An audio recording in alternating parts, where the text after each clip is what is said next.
आज के मेरे संदेश का शीर्षक है जीतने के लिए दौड़ो। है ना? हारने के लिए नहीं। दौड़ने के लिए भी दौड़ने की बात नहीं है। किसी और के लिए भी दौड़ना नहीं है। जबरदस्ती भी दौड़ना नहीं है। थकने के लिए भी दौड़ना नहीं है। लेकिन किसके लिए दौड़ना है? जीतने के लिए दौड़ना। जोर से बोलिए, जीतने के लिए दौड़ रहा है। आपकी आवाज से लग रहा है कि अपन जीतने वाले नहीं है। कम ऑन, जो जीतने वाला तो उसके चेहरे से लगता है कि वो जीतने वाला है। कम ऑन, कितने लोग जीतने के लिए दौड़ना चाहते हैं? अरे मैं आपसे बात कर रहा हूं। कितने लोग जीतने के लिए दौड़ना चाहते हैं? कमन, जोर से अपने हाथों को उठाए। ऊंची आवाज में बोलिए, मैं जीतने के लिए दौड़ रहा हूं। और जोर से बोले, मैं जीतने के लिए दौड़ रहा हूं। थोड़ा और ऊंची आवाज में बोलिए, गला खुल जाएगा। मैं जीतने के लिए दौड़ रहा हूं।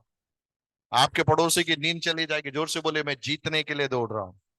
कम ऑन, थोड़ा और ऊंची आवाज में बोले, मैं जीतने के लिए दौड़ रहा हूं। अरे आपके अंदर से वो हार चला जाने पर बोलिए, मैं जीतने के लिए दौड़ रहा हूं। वो थकान चली जाने पर और जोर से बोलिए, मैं जीतने के लिए दौड़ रहा हूं। और जोर से बोलिए, मैं जीतने के लिए दौड़ रहा हूं। देखिए, सालों से शैतान हमारे कान में कह रहा है कि तू जीत नहीं सकता। तू नहीं जीत सकता। तू हार जाएगा। तू गिर जाएगा। और अपने को भी लगता है यार, अपन थोड़ा प्रयास करते फिर वापस के लुढ़क जाते हैं, वहीं गिर जाते हैं। वो सांप सीढ़ी वाले खेल के चक्कर में होता है, थोड़ा ऊपर जाते हैं, कहीं कोई सांप आया, सीधे ऊपर से नीचे उतर गए। कोई फास्टिंग प्लेयर हुआ, सीढ़ी में ऊपर चढ़े, कुछ समय बाद में वापस अपन नीचे आ गए। तो अपनी गाड़ी बिल्कुल ऊपर नीचे ऐसा ही चल रही है। तो बार बार हमें भी लगता है कि हम जीत नहीं पाएंगे। लेकिन आज की सुबह अभिषेक जी, खुशखबरी ये है कि परमेश्वर चाहता है कि आप जीते। हालेलुया। परमेश्वर क्या चाहता है? हम जीते। प्रभु नहीं चाहता कि कोई भी, परमेश्वर नहीं चाहता कि कोई भी हारे। परमेश्वर चाहता है कि हर व्यक्ति इस दौड़ के अंदर जीते। हालेलुया। क्योंकि यीशु मसीह जो हमसे पहले दौड़ा था, उसने जीत को हासिल की। हालेलुया। जिसका अनुसरण हम कर रहे हैं, वह हारा हुआ नहीं है, लेकिन वह जीता हुआ है। जिसके पद चिन्हों पे हम चल रहे हैं, वो हारा हुआ नहीं है, वो जीता हुआ है। लेकिन इसलिए आज की सुबह में आत्मा में घोषणा करना चाहूंगा, यदि आप मसीह के पद चिन्हों पर चलते हैं तो जीत पकी है। हालेलुया।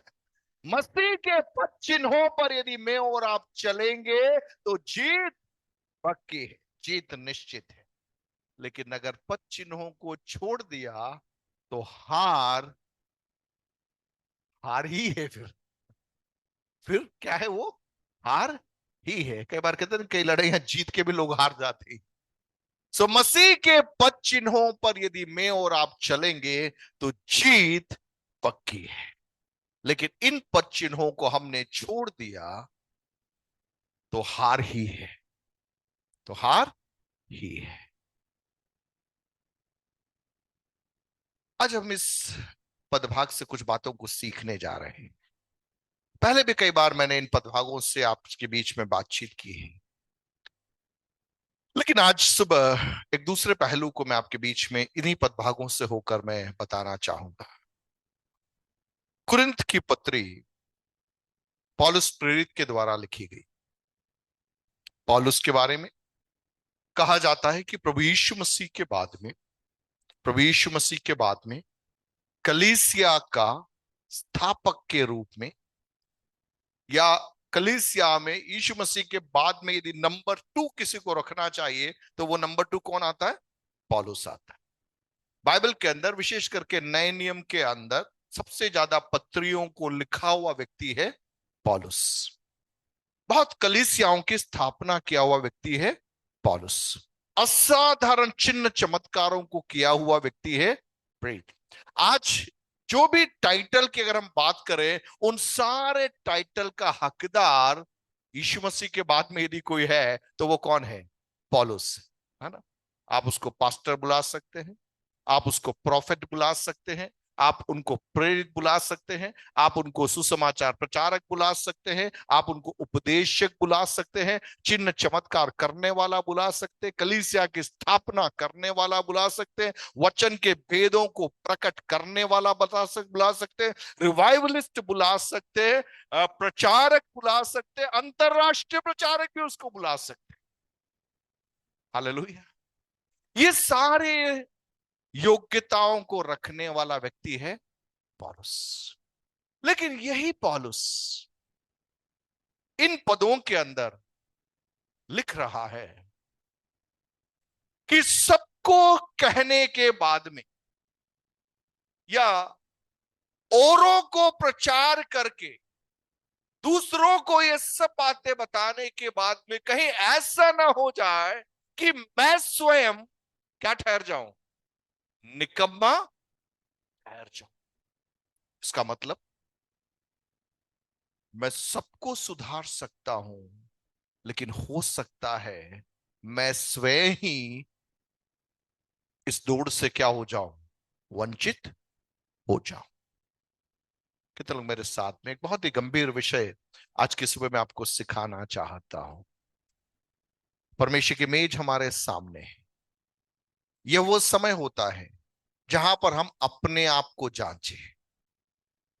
प्रभु की मेज के सामने जब हम आते हैं, हम एक दूसरे को जांचने के लिए नहीं आते, हम अपने आप को जांचने के लिए आते हैं। हालेलुया। अब मेरे संग है ना? इस मेज के सम्मुख जब हम हैं, हमें किसको जांचना है?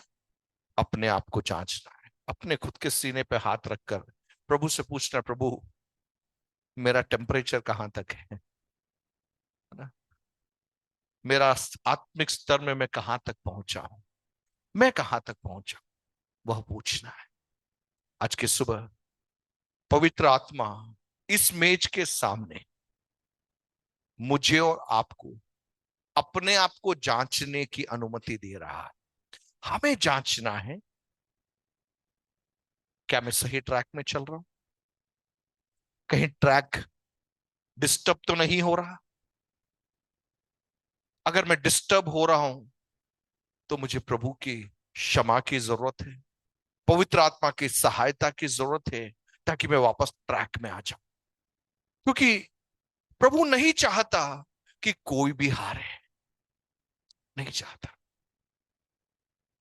परमेश्वर नहीं चाहता था कि यहूदा भी हारे, नहीं चाहता था। यहूदा इस्करियोता भी हारे, वो प्रभु नहीं चाहता था। पतरस भी हारे, वो प्रभु नहीं चाहता था। मौका सबको मिला, मौका सबको मिला, लेकिन उस अवसर को वे लोग इस्तेमाल में हर व्यक्ति नहीं ला पाया।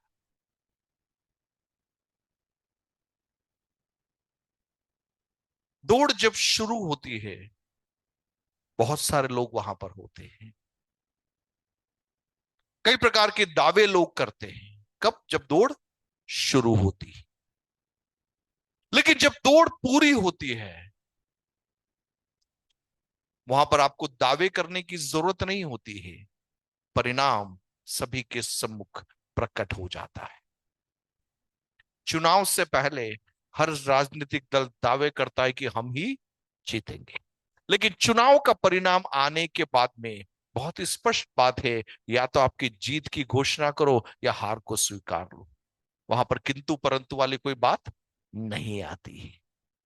आत्मिक जीवन के सफर के अंदर जब हमारे आत्मिक सफर को हम आरंभ करते हैं, शुरुआती दौर में हम बहुत बड़े बड़े दावे कर सकते हैं, लेकिन प्रभु का आत्मा हमें आगाह करता है, शुरुआती दावे नहीं, लेकिन आपकी दौड़ को क्या पूरा कर पा रहे या नहीं कर पा रहे, वह महत्वपूर्ण है। वहां पर दावा करने की जरूरत नहीं होगी, आपका जो परिणाम है वो प्रकट कर देगा कि आप उस पद चिन्हों पर चले या नहीं चले। क्या तुम नहीं जानते, पौलुस अपनी पत्रियों के अंदर सवालों को पूछता है ताकि लोगों के अंदर कुछ हलचल मचे, और उसके बाद में वह स्वयं उन सवालों का उत्तर प्रदान करता है। अलग अलग रीति की लेखन शैलियां होती है, राइटिंग स्किल्स होती है। सो पौलुस की पत्रियों की एक खासियत यह है कि ही रेसेस क्वेश्चंस। वो प्रश्नों को पूछता है, और प्रश्नों को पूछने के बाद में उन्हीं प्रश्नों का उत्तर वो उसके बाद में रखता है।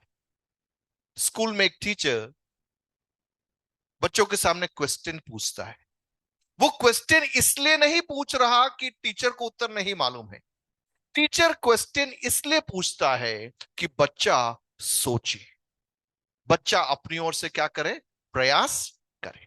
सो पौलुस भी जब अपनी पत्रियों को लिखता है, सो पौलुस की पत्रियों के अंदर वो सवालों को पूछता है, और वो चाहता है कि सुनने वाले थोड़ा सोचे कि उसका उत्तर क्या हो सकता है, और उसके बाद में वह स्वयं उसके उत्तर को लोगों के सामने प्रकट करता है। बाइबल के जो अध्ययनकर्ता लोग हैं, टीकाकार है, वे लोग कहते हैं कि this is one of the original styles of Paul and epistles. Paul की पत्रियों का एक मूल लेखन शैली का भाग है कि वह सवालों को पूछता है, और सवालों को पूछकर लोगों को प्रेरित करता है कि उसके उत्तर के बारे में सोचने के लिए वह अपने मनों को तैयार करे, और उसके बाद में उसके सही उत्तर को वह प्रदान करता है। इन पत्रियों के अर्थ को समझने के लिए हमें आराम से, जैसे एक सवाल को आप पढ़ते हैं, आप सवाल को पढ़िए, आप वहां पे रुकिए, और आपके मन में आप सोचिए उसके उत्तर क्या हो सकते हैं। जैसे एक टीचर क्वेश्चन पूछता है, तीन चार विद्यार्थियों से पूछता है, उत्तर सही भी हो सकता है, उत्तर गलत भी हो सकता है, लेकिन टीचर क्या कहता है, ट्राई तो करो, प्रयास तो करो, कुछ तो बोलो, कुछ तो बोलो। टीचर को मालूम है सही उत्तर क्या है, पर टीचर चाहता है कि बच्चे भी थोड़ा प्रयास करें। सो पौलुस अपनी पत्रियों के अंदर विश्वासियों को जब लिखता है, सेवकों को जब लिखता है, पौलुस चाहता है कि हम भी थोड़ा सा पोस्ट लेकर उत्तर को सोचने और समझने का प्रयास करें। और क्या तुम नहीं जानते कि दौड़ में तो दौड़ते सभी है, परंतु इनाम एक ही लेता है। क्या होगा उत्तर इसका, हाँ या नहीं? क्या आप जानते हैं? अगर मैं आपसे सवाल पूछूं, क्या आप जानते हैं कि दौड़ में तो दौड़ते सब ही है? दौड़ में सब दौड़ते हैं, दौड़ में सब दौड़ते हैं, आप जानते हैं। लेकिन इनाम कितने लोग ले जाते हैं? इनाम एक ही लेता है। तुम वैसे ही दौड़ो कि जीत को। तुम जानते हो, जितने लोग यहां बैठे आप सब जानते हैं कि दौड़ में दौड़ते सब है, लेकिन इनाम किसको मिल रहा है? एक ही को मिल रहा है।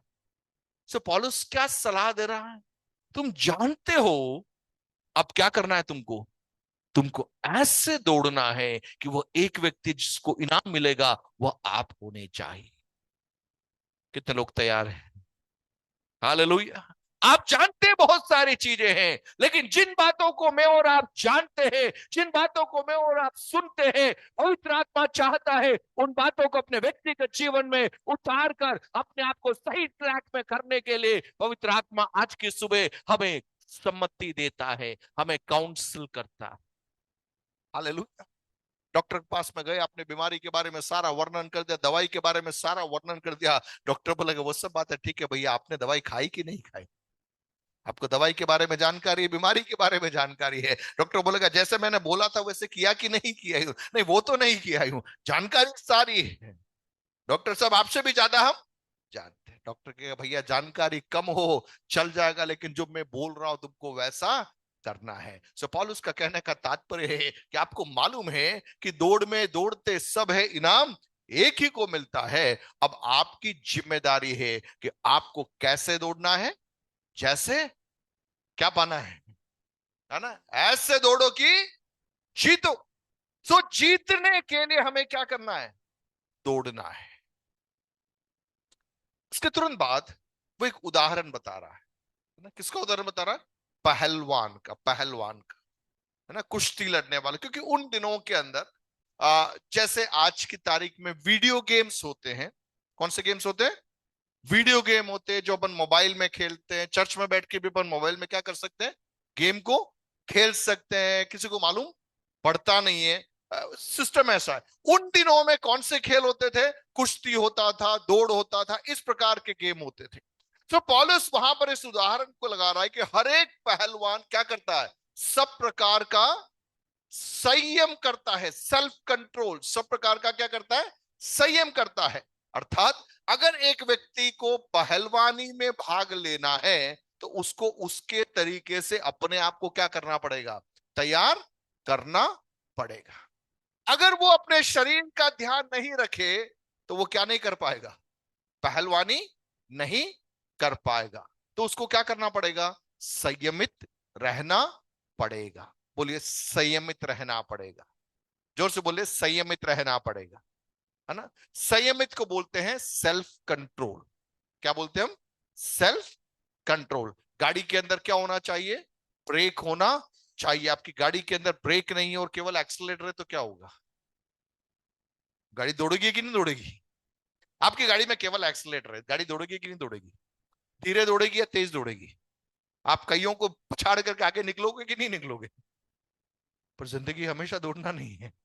कई बार आपको ब्रेक भी मारना पड़ेगा। गाड़ी में केवल एक्सीलेटर वाली गाड़ी है, गाड़ी दौड़ेगी तो तेज, पर कहीं ना कहीं पे क्या हो जाएगा?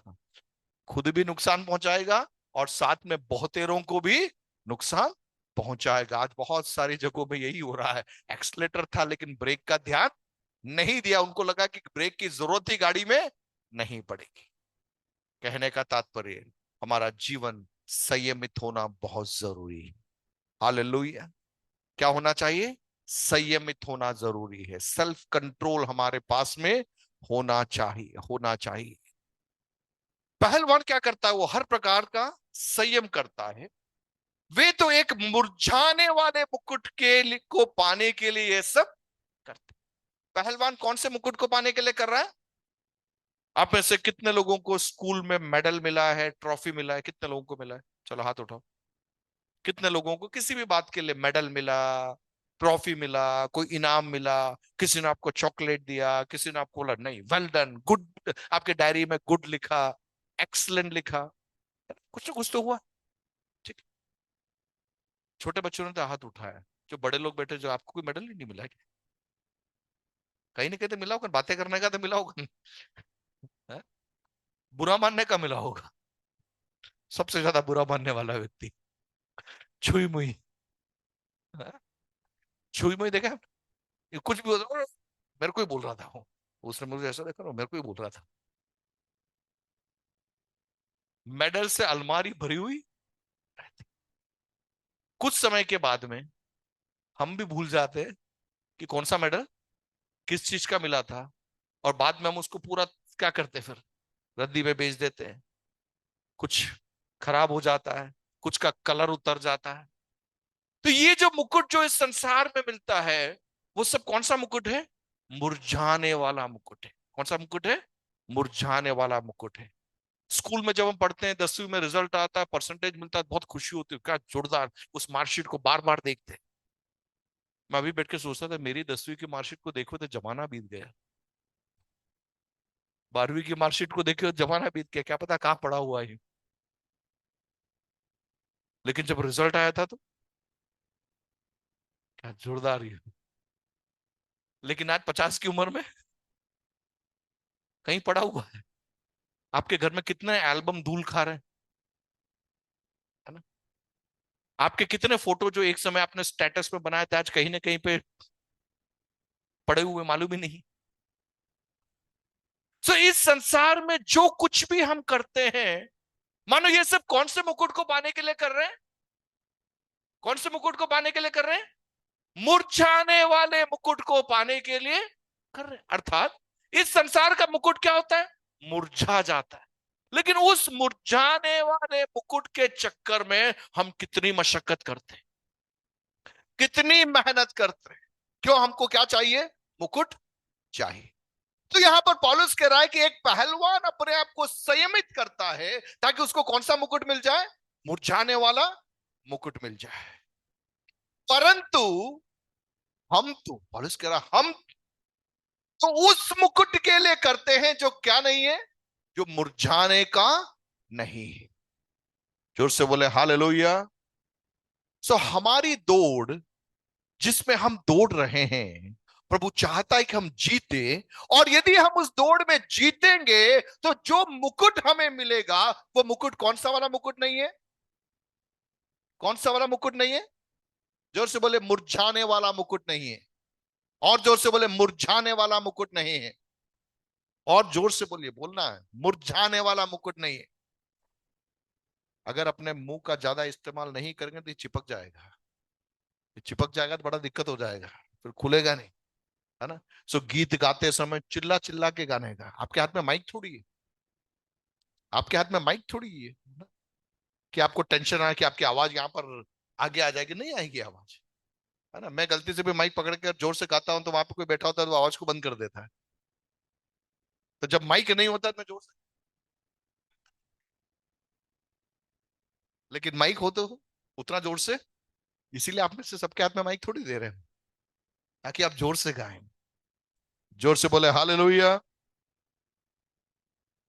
देखो मुझे अच्छा नहीं लगता है कि क्या बोलना, जोर से बोलो हालेलुया बोलने की मुझे मुझे अच्छा नहीं लगता। क्यों नहीं अच्छा लगता?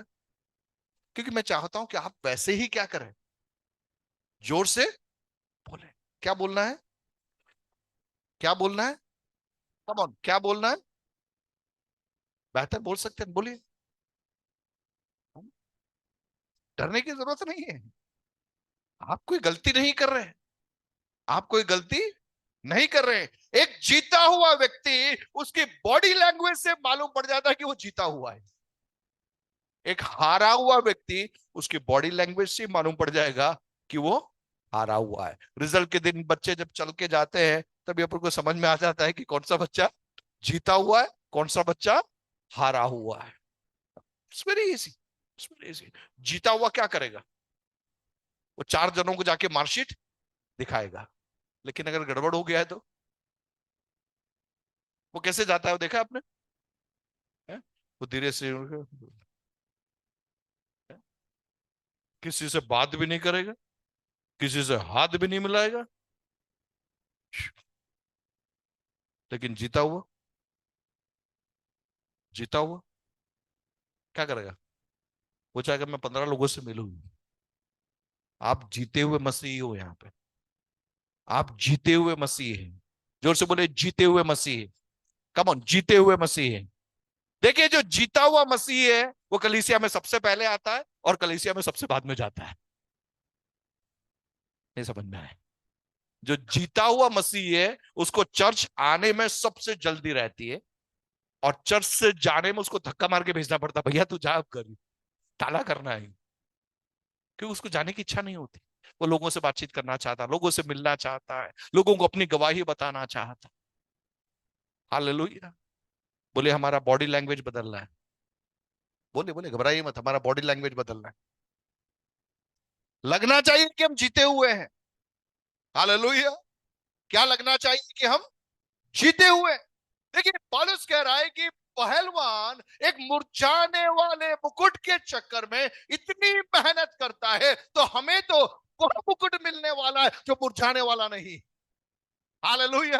अगर हमारे अंदर वो प्रकाशन आ गया कि वह मुकुट हमारे लिए है जो मुरझाएगा नहीं, तो इस धरती पे जीवन जीने का तरीका बदल जाएगा। जोर से बोले हालेलुया। अगर हमारे पास में वो प्रकाशन नहीं है तो फिर हम इस संसार के लोगों के समान ही हमारा भी जीवन हो जाएगा। ओके।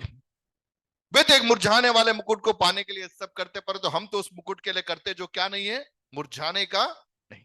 26वां पद, इसलिए मैं तो इसी रीति से दौड़ता हूं। पौलुस ने सब बातें कर, मैं तो इसी रीति से दौड़ता हूं। कैसे दौड़ता हूं? परंतु लक्ष्यहीन। मेरे सामने एक लक्ष्य है, there is a goal set before me, और मैं उस लक्ष्य को देखकर क्या कर रहा हूं? दौड़ रहा हूं। मैं भी इसी रीति से मुक्कों से लड़ता हूं, परंतु उसके समान नहीं जो हवा पीटता हुआ लड़ता है। दो प्रकार से लड़ सकते हैं। बोलते हैं गरजने वाले बादल, क्या नहीं होता है वो, है ना। कुछ कुत्ते भौंकते हैं, वो भौंकते ही रहते हैं, लेकिन जो काटने वाला कुत्ता होता है वो भौंकता नहीं, वो अपना काम करके निकल जाता है। दूसरा कुत्ता बोलता है खा जाऊंगा, खाने वाला आके अपना काम करके निकल जाएगा। पौलुस कह रहा है मैं हवा में मुक्के नहीं मार रहा हूं, मैं हवा में मुक्के नहीं मार रहा, मुझे मालूम है मेरे लक्ष्य की ओर मैं दौड़ रहा हूं। हालेलुया। मुझे मालूम है कि मैं लक्ष्य की ओर दौड़ रहा हूं। देखिए, जिसको यकीन है, जिसको निश्चय है कि मैं लक्ष्य की ओर दौड़ रहा हूं, उसको ढोल नगाड़ा बजाकर दुनिया को बताने की जरूरत नहीं होती है कि मैं लक्ष्य की ओर दौड़ रहा हूं। उसको कॉन्फिडेंस है कि मैं सही जा रहा हूं, मेरा ट्रैक सही है, उसको कॉन्फिडेंस है, तो उसको चार लोगों की ताली की जरूरत नहीं होती है, चार लोगों से पूछने की या उनको बताने की जरूरत नहीं होती है। आप आपके घर से निकलते हैं और यहां पर आने का रास्ता आपको मालूम है, तो आप बड़े कॉन्फिडेंट होकर आओगे। आपको मालूम है रास्ता, आपको मालूम है कि जो रास्ता आपने चुना है वो सही है। जब रास्ता नहीं मालूम है तो आपको 15 लोगों को बोलना पड़ेगा, पूछना पड़ेगा रास्ता कहाँ है, किधर है। लेकिन अगर आपको रास्ता मालूम है तो आप बड़े कॉन्फिडेंस के साथ में आएंगे। मेरा कहने का तात्पर्य, अगर हमारा लक्ष्य सही है, अगर हमारा निशाना सही है, तो फिर ज्यादा ढोल नगाड़े बजाने की जरूरत नहीं है, आप शांति से अपने लक्ष्य की ओर पहुंच जाओगे। हालेलुया। जोर से बोले हालेलुया, और जोर से बोले हालेलुया। मैं अक्सर कहता हूं कि अजायब घर में आप जाते हैं तो पुरानी जो चीजें वहां पड़ी रहती है, उसके नीचे लिखा हुआ होता है कि ये क्या है, क्योंकि लोगों को मालूम नहीं है कि वो क्या है। आप मेरी बात समझे।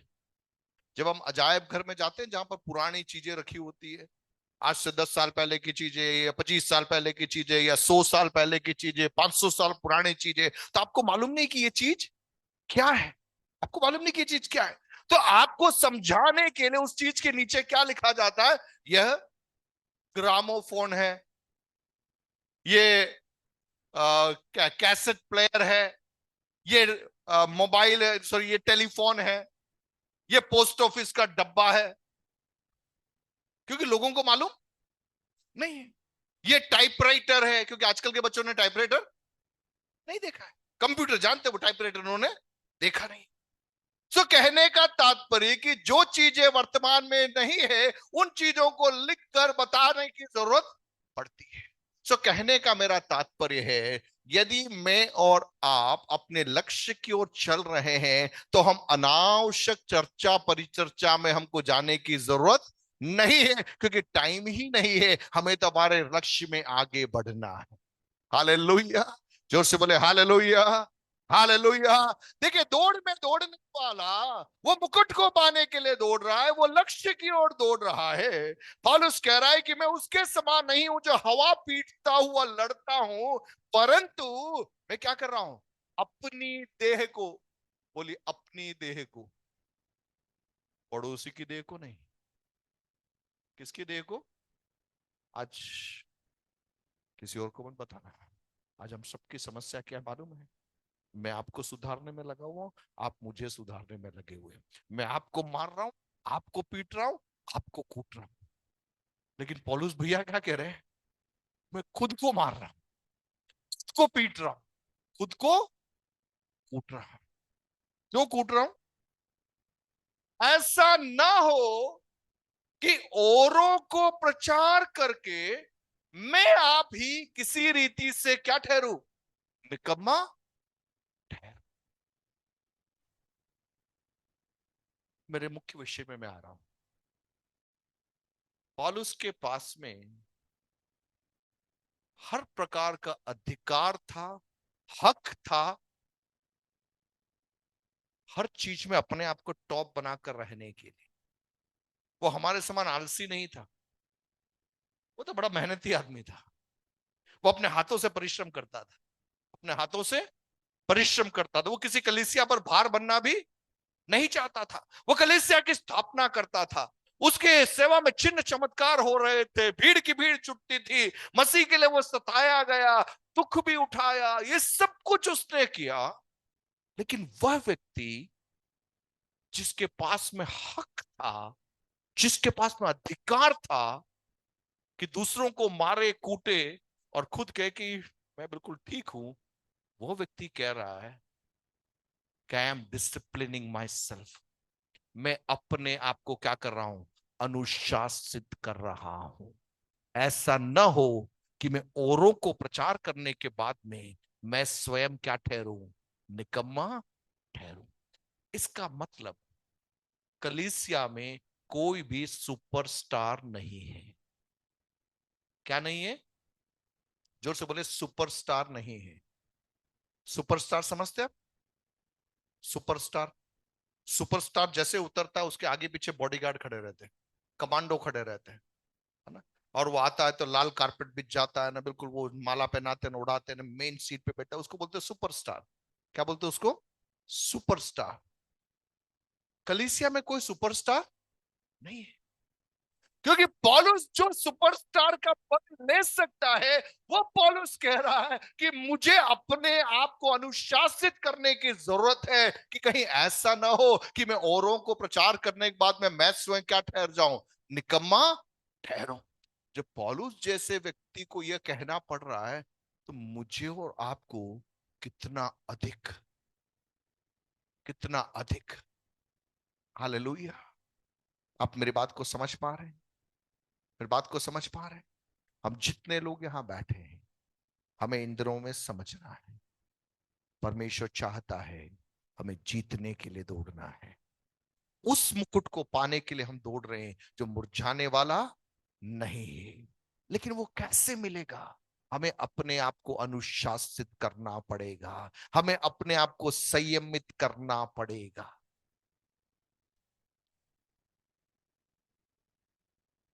9वां अध्याय, उसका 1 से लेकर 23 तक के जो वचन है, वहां पर एक्चुअली पौलुस बता रहा है कि वे कौन कौन से क्षेत्र है जहां पर वह अपने आप को मार रहा है, कूट रहा है, पीट रहा है और अनुशासित कर रहा है। अक्सर हम इन पदों को पढ़कर हम छोड़ देते हैं, लेकिन एक्चुअली उसका 1 से 23 तक के पद भागों को हम इग्नोर कर देते हैं, क्योंकि वास्तविकता में 1 से 23 के अंदर एक बहुत बड़ा गहरा भेद छिपा हुआ है। एक ऐसा भेद जो यदि मैंने और आपने समझ लिया, तो मसीही जीवन में जीने का तरीका हमारा बदल जाएगा। केवल कुछ पदों को मैं पढ़ूंगा, क्योंकि उसके अंदर की सारी बातें शायद सब लोग समझ नहीं पाएंगे। तो जस्ट मैं एक हिंट देता हुआ मैं आगे बढ़ूंगा। मैंने कहा पौलुस वह बंदा है जिसके पास में अधिकार है। क्या है? जिसके पास में अधिकार। अपनी भाषा में बोला, जिसके पास में पावर है। जिसके पास में पावर है। पर बोलते हैं कि जिसके पास में पावर है वो क्या करता है? वो कुछ भी करता है। सरकारें जब बदलती है, तो जो सरकार पावर में आती है, उसका गली का कार्यकर्ता भी क्या समझता है? वो ऐसे ठप्पे में आता, फोन करता, सर ये मेरा काम हो जाना चाहिए। क्यों? क्योंकि वो पावर में है। 5 साल बाद में चुनाव में उसकी पावर चली गई, अगले वाले की पावर आ गई, तो वो भी क्या करता है? उसी अंदाज में क्या करता है? फोन करता है। जब पावर होता है तो वो क्या करेगा? पावर नहीं है तो चला जाएगा। पौलुस के पास में पावर है, पौलुस के पास में अधिकार है। अधिकार है। हमें लगता है कि ये जो झूठी शिक्षाएं, झूठे प्रेरित, झूठे उपदेशक इन समयों में खड़े हुए, ऐसा नहीं है। कलीसिया इतिहास के पहले सदी से ही कौन से प्रेरित लोग थे? झूठे प्रेरित लोग थे, झूठे उपदेशक लोग। पौलुस अपनी पत्रियों के अंदर इस बात को समझाने का प्रयास करता है कि कैसे इन झूठी शिक्षाओं से अपने आप को क्या करना है? बचाकर रखना है। एक्चुअली कुरिन्थ की कलीसिया की समस्या यह थी कि वहां पर झूठे प्रेरित लोग, झूठे नबी लोग, झूठे, अपनी भाषा में कहा जाए तो झूठे प्रॉफिट और झूठे अपोस्टल से क्या भर गई थी? कलीसिया भर गई थी। और इस कदर भर गई थी कि पौलुस को यह समझाने में पसीना आ रहा था कि भैया तुम्हारा बाप मैं हूं। पौलुस को यह समझाने में पसीना आ रहा था कि तुम्हारा पिता मैं हूं। क्योंकि वहां पर हर व्यक्ति क्या क्लेम कर रहा था? मैं ही पिता हूं, मैं ही प्रेरित हूं, मैं ही नबी हूं।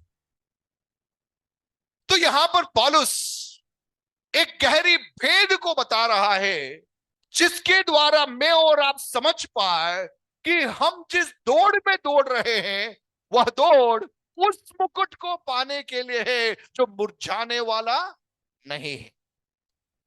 पौलुस अपने अधिकारों के बारे में कह रहा है कि कौन कौन से क्षेत्र में मेरे पास में अधिकार है, मैं क्या क्या कर सकता हूं, ये सब कहता है। लेकिन आप देखिए 12वें पद के दूसरे भाग में पौलुस कहता है परंतु, जोर से बोलिए परंतु, और जोर से बोलिए परंतु, यह अधिकार काम में नहीं लाए। पौलुस प्रेरित है, कई अधिकार उसके पास में है, लेकिन वो क्या कह रहा है? हम यह अधिकार काम में नहीं लाए, परंतु सब कुछ सहते हैं। जोर से बोले सब कुछ सहना, और जोर से बोले सब कुछ सहना। कम जोर से बोले सब कुछ सहना, जोर से बोले सब कुछ सहना। ये जो पवित्र आत्मा हमें दिया गया है, केवल ताली बजा के उछल कूद करके जाने के लिए नहीं दिया गया है। पवित्र आत्मा इसलिए दिया है कि हम सब कुछ सह सके, हम सब कुछ सह सके। प्रभु यीशु मसीह एक आवाज में स्वर्गदूतों की सेना उतार सकता था, एक आवाज के अंदर सब कुछ ऊपर नीचे कर सकता था, लेकिन सब कुछ उसे सहना था, क्योंकि उसका उद्देश्य वही था। पाप से अनजान था, निष्कलंक मेमना था, उसे उस कार्य को क्या करना था? पूरा करना था, पूरा करना। इन दिनों में कलीसिया को सबसे ज्यादा अगर किसी बात की जरूरत है तो वो है सहन शक्ति की। किसकी जरूरत है? हमें सहन शक्ति की जरूरत है। शत्रु क्या कर रहा है मालूम है? वो आपको किसी भी रीति से आपके बांध को तोड़ना चाहता है, मेरे बांध को तोड़ना चाहता है। यीशु मसीह जिस उद्देश्य के लिए आया था वह था क्रूस पर मनुष्य जाति के लिए अपने आप को देना है। That was the primary goal. मुख्य उद्देश्य यीशु मसीह का वो था। बीमारों की चंगाई थी, दुष्टात्माओं को निकलना था, ये सब अपनी जगह थी, लेकिन प्राइमरी गोल यीशु मसीह संसार में आने का क्या था? कि क्रूस पर अपने आप को हमारे लिए बलि के रूप में सौंप देना, क्रूस पर उसको मृत्यु को स्वीकारना है और तीसरे दिन मृतकों में से जी उठना है। That was the purpose. So ultimate purpose हमारे लिए अपने जान को देने के लिए यीशु मसीह संसार में आया। यीशु मसीह के जन्म से लेकर हर पॉइंट पर उसके सामने ऐसे चुनाव आते गए कि उस पर्पस से यीशु मसीह क्या हो जाए? वंचित हो जाए। कौन सा लक्ष्य? क्रूस से वंचित होना है। जब शैतान परीक्षा लेने के लिए यीशु के पास में आया तो बड़े अच्छे अच्छे ऑफर्स लेकर आया, है ना? ऑफर्स लेकर आया। वो सारे ऑफर्स के पीछे का मकसद यह था कि क्रूस पर यीशु नहीं चढ़ना है, यीशु क्रूस पर नहीं चढ़ना है। बाकी तू चमत्कार कर ले चल जाएगा, भीड़ को खाना दे दे वो चल जाएगा, तू जादूगर करके पूरी दुनिया जाने वो चल जाएगा, पर तू क्रूस पर नहीं चढ़ना। आप समझ रहे हैं? क्योंकि यीशु अगर क्रूस पर नहीं चढ़ता तो आज हम यहां पर नहीं बैठते। हालेलुया। जिस उद्देश्य के लिए पिता ने पुत्र को इस संसार में भेजा, जब तक उस उद्देश्य की पूर्ति नहीं होती तो मैं और आप कलीसिया में नहीं, हम उसके पुत्रत्व के अंदर हम नहीं आ पाते। सो शैतान का पूरा प्रयास था, परीक्षक का पूरा प्रयास था कि क्रूस को अवॉइड कर दिया जाए, क्रूस से यीशु को दूर कर दिया जाए। लेकिन यीशु हर पॉइंट पे वचन को थामे रहा। जब ऑफर सामने आए, उसने वचन में ढूंढा, वचन में क्या लिखा हुआ है। मैं आज आपको कहना चाहूंगा, आपके आत्मिक जीवन के कई ऑफर्स आएंगे, कई लोग आएंगे, बोलेंगे मैं ऐसा कर दूंगा, मैं वैसा कर दूंगा, तुमको ये कर दूंगा, वो कर दूंगा। लेकिन आपको अपनी बाइबल खोलना है, बाइबल में ढूंढना है क्या लिखा हुआ है। हालेलुया।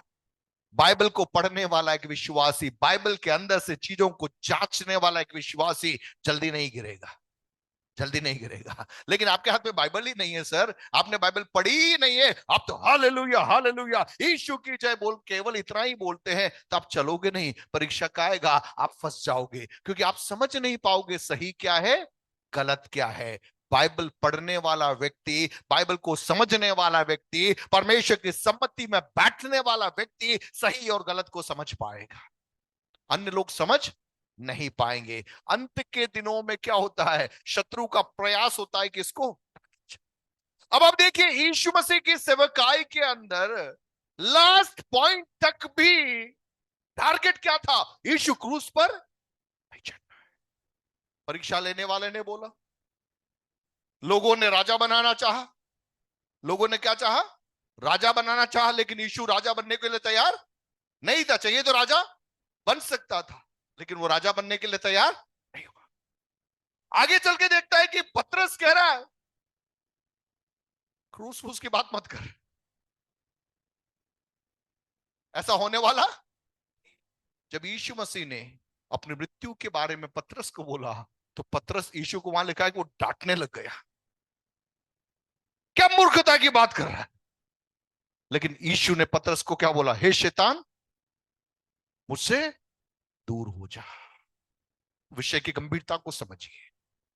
गतसमने की वाटिका में यीशु मसीह स्वयं भी क्या कह रहा है, पिता हो सके तो ये कटोरा मुझसे दूर कर ले। मैं क्या कह रहा हूं, एक गंभीर मुद्रा की बात बता रहा हूं।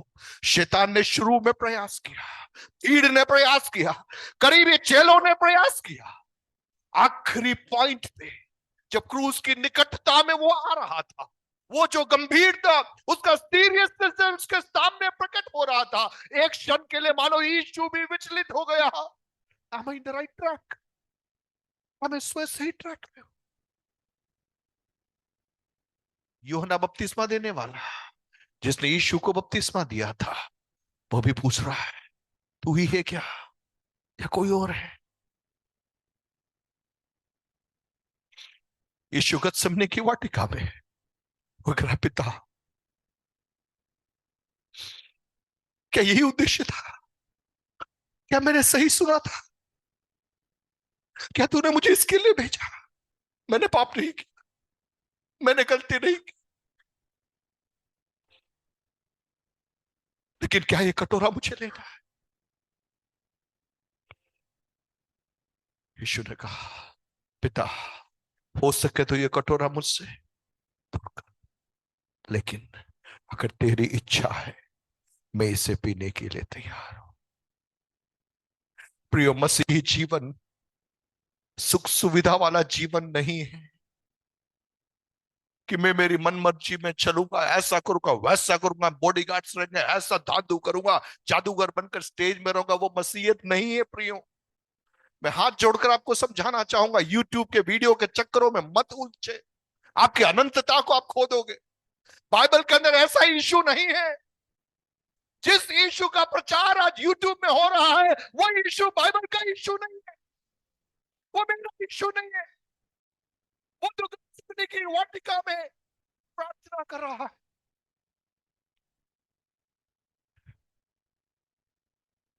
पौलुस, जिसके पास में अधिकार था, पर वो अधिकार काम में नहीं लाया, वो अधिकार काम में नहीं लाया। अपने आप को बड़ा बनाने के लिए वो अधिकार का इस्तेमाल उसने नहीं किया। आज मैं और आप अधिकार का इस्तेमाल क्या कर रहे हैं मालूम है, हम कौन है इस बात को प्रकट करने के लिए अपने अधिकार का इस्तेमाल कर रहे हैं, लेकिन मसीहियत वो नहीं है। आपका अधिकार कौन है वो बताने के लिए नहीं प्रियो।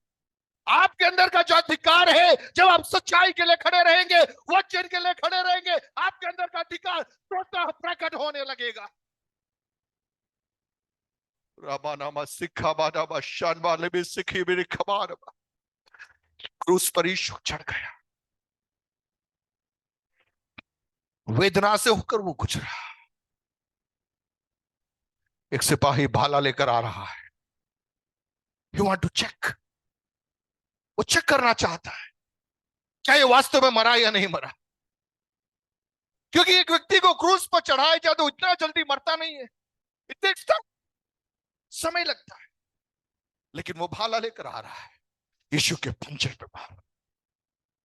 क्यों? चेक करने के लिए कि वो मरा या नहीं मरा। सहनशीलता की पराकाष्ठा, सहनशीलता की पराकाष्ठा। जब क्रूस पर था, लोगों ने थूका, बोला परमेश्वर का पुत्र तो नीचे उतरा। यीशु अधिकार का मैनिफेस्टेशन करने नहीं गया, अधिकार प्रकट करने वो नहीं गया।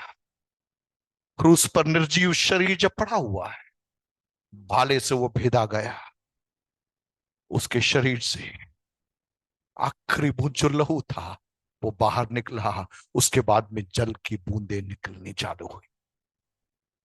हालेलुया। प्रियो, यीशु के पद पर चलने के लिए हमें बुलाया गया है।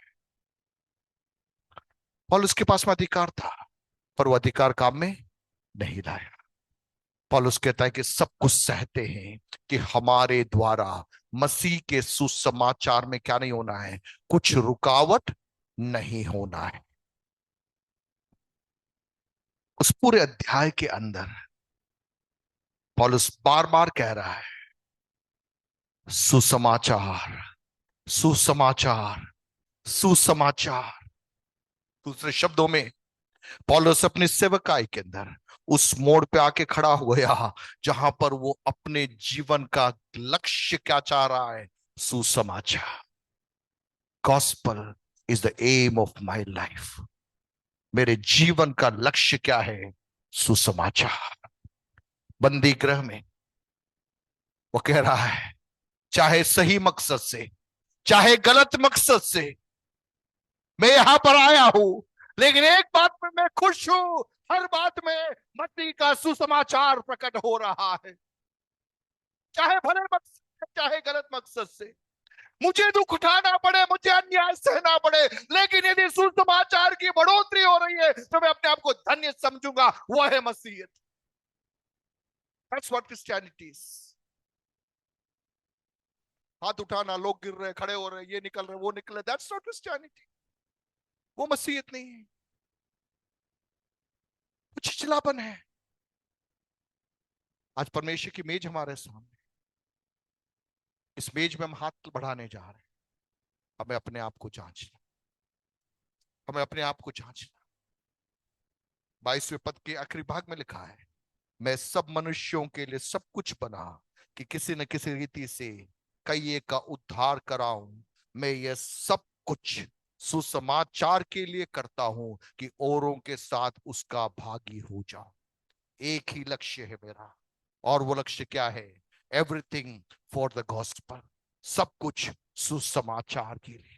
दुख उठा रहा हूं, सुसमाचार के लिए। कारागृह में हूं, सुसमाचार के लिए। चिन्ह चमत्कार मेरे द्वारा हो रहे, सुसमाचार के लिए। कलीसिया की स्थापना हो रही है, सुसमाचार के लिए। मैं प्रेरित हूं, सुसमाचार के लिए। मैं नबी हूं, सुसमाचार के लिए। मैं उपदेशक हूं, सुसमाचार के लिए। मैं पास्टर हूं, सुसमाचार के लिए। मैं जो कुछ भी हूं, I am for the gospel. मैं सुसमाचार के लिए।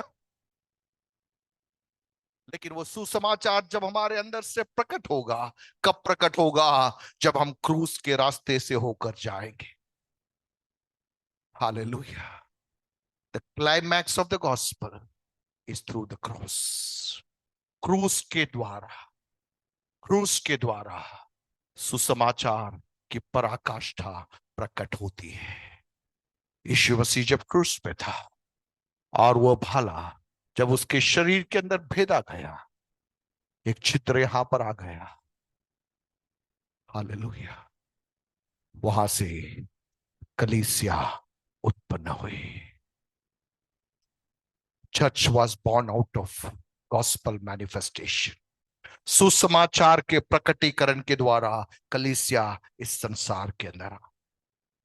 मुझे सुनने वाले प्रियो, आज जब हम इस मेज में हाथ बढ़ाने जा रहे हैं, यहाँ पे रोटी है दाखरस से, अब अपने आप को तैयार करें। अगर आप घुटनों के बल आ सकते तो आप घुटनों के बल आ जाए। हमें किसी और को जांचना नहीं है, हमें अपने आप को जांचना है।